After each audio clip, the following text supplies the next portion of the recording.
In this video, I'm going to be revealing every dollar I spent at the age of 30 years old living in Singapore. I've been living in Singapore for my entire life, but I've honestly never knew how much money I spent every month until I created this YouTube channel. The plan was relatively simple. I needed to carefully spend every dollar so that I can save and invest more money into the almighty financial freedom. I honestly cannot stand the idea of not knowing how much money I'm spending every single month because, like all the other Asians out there, I have such broken beliefs about money. But all jokes aside, I've been documenting all my expenses for the entirety of 2024, and I've even created a budgeting spreadsheet for this very purpose. Hopefully by the end of this video, you'll be able to find out exactly how much money I spent in January and how I budget my money to save and invest for a better future. So let's first dive into my December expenses so that we can tell if I'm actually taking charge of my expenses and not just doing it for show on YouTube right here. I heard this phrase from Ed Milet a long time ago, which was what gets measured gets improved. So this is exactly what we're trying to do right here.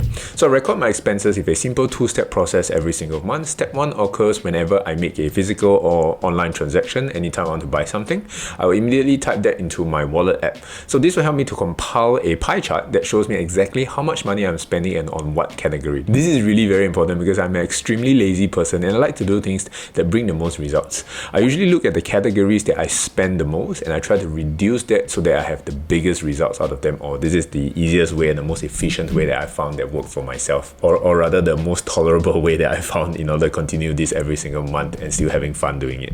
So step 2 is to cross-reference the wallet app results with the bank app transactions like your POSB app or your UOB bank account and type out all the categories into this spreadsheet over here. So this helps me to very nicely compile all the spending into variable expenses and necessities. The spreadsheet also helps to compile the final expenses on the left side to know exactly how much I'm spending overall. You guys can check out this budgeting spreadsheet in the link down below in the description box if you're interested to take charge of your finances in 2025. So taking a look at my December expenses from the spreadsheet here, what stands out to you? I've been doing this for so many years, so immediately I know where the problem is, which is food and drinks. I spent over $1,000 of it, and this is obviously not the norm. I'm not balling out every single month on expensive food at restaurants and stuff like that. December had a lot of celebrations like Christmas, New Year, so I ate out more than usual, as simple as that. My entire December expenses was overall at $3,414.75. Let's take a look at my January expenses now to see whether I actually spent lesser, especially in the food department. First up in the January expenses is shopping and phone bills. So for shopping, I brought an umbrella and that cost me $8.72. Nothing too crazy, just to replace my old umbrella that recently spoiled on me. It's still kind of rainy in Singapore and the weather is quite unpredictable, so it's your own funeral if you don't have an umbrella. For phone bills, it's just my usual M1 subscription bill and it costs $70.69. Now I know what all of you are thinking. Everyone in the comment section is always roasting me about how expensive my phone bill is and how I should get a SIM-only plan instead. Full disclosure, my phone bill is only so expensive because I got a great deal when I was buying my iPhone 15 last year. I think it cost only around 200 plus. So I did the math and it's indeed cheaper to get the phone through this plan instead of getting a SIM-only plan. I think if the deals are not that great in about a year or so, then I might just change into the SIM-only plan and sort of ditch this entire M1 subscription plan in the future. This brings the current expenses to $79.41. Next on the list will be transportation and editing expenses. For transportation, I'm very proud to say that I did not take any cabs this month, probably because I was so busy at work, I did not have much of a social life, so maybe that's not something to be proud of after all. But a win is win, and I only spent $100 on transport this month taking the trains and buses in Singapore. So for editing expenses, it's usually to pay for editing these YouTube videos that you guys see on the channel every single week. Yes, I don't edit these videos myself anymore. Editing takes up way too much time, and to be frank, I really hate editing.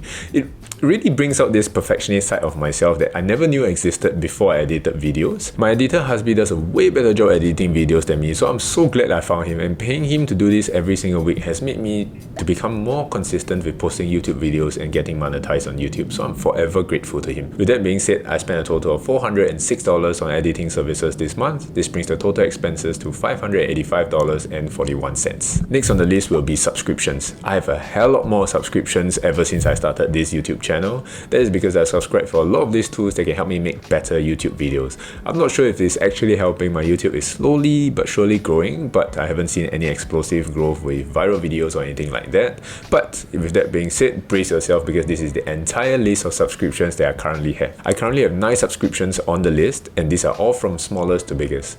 Google Storage costs $4, CapCut Pro costs $12, VoicePal costs $15, Flat Icon costs $15.89, Notion costs $16.20, YouTube Premium costs $28, Photoshop costs $31.12, Creator Hooks Pro $40, and finally ViewStats at $67.81. This brings the grand total of this entire category to $230.02. So I added 2 subscriptions in the last 2 months, which were VoicePal and CapCut Pro. Honestly, I've unsubscribed from VoicePal because I realized that it was just something cool to have, but I never really used it. It was an app that Ali Abdaal's team created, which allowed you to just talk into your earpiece, talk into your phone, and it would just transcribe your thoughts, which sounded really cool for me to try it out. CapCut Pro, I subscribed more for its functions to quickly edit the short form videos and have access to pro features of having nice subtitles and animations.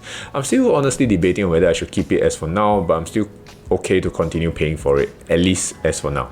This brings the total expenses to $815.43. This brings us to a very necessary expense, which is rent, taxes, and insurance. This stays very consistent for me every month, and I like to budget this in so that I'm prepared for it.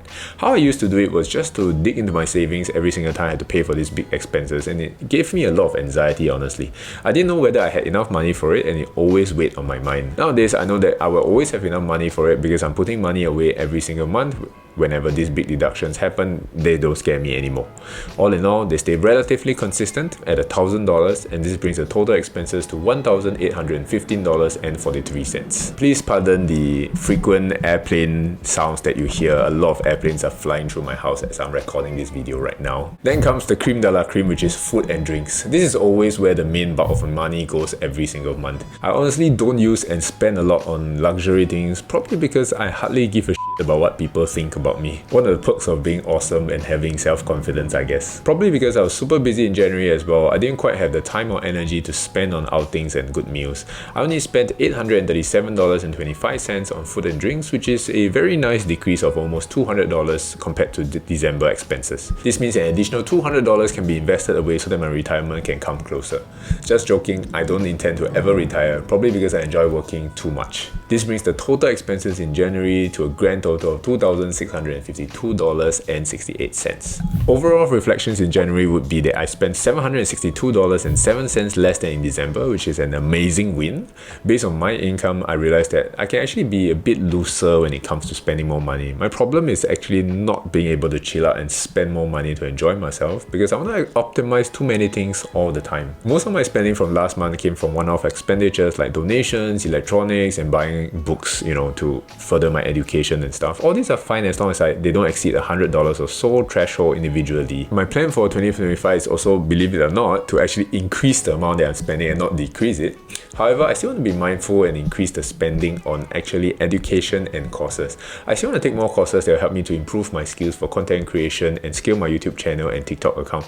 This way I can diversify my income sources and really increase the money and earning potential that I have so that I can potentially invest more and bring me that much closer to financial freedom. Hope this has been helpful for you guys to see exactly how much money I'm spending in my 30s living in Singapore. If you found this video useful, you probably enjoyed this video here on how to invest on the Muchhhhhh Singapore app as a beginner. Thanks for watching, have an amazing day as usual, and I'll see you guys in the next few videos. Bye bye.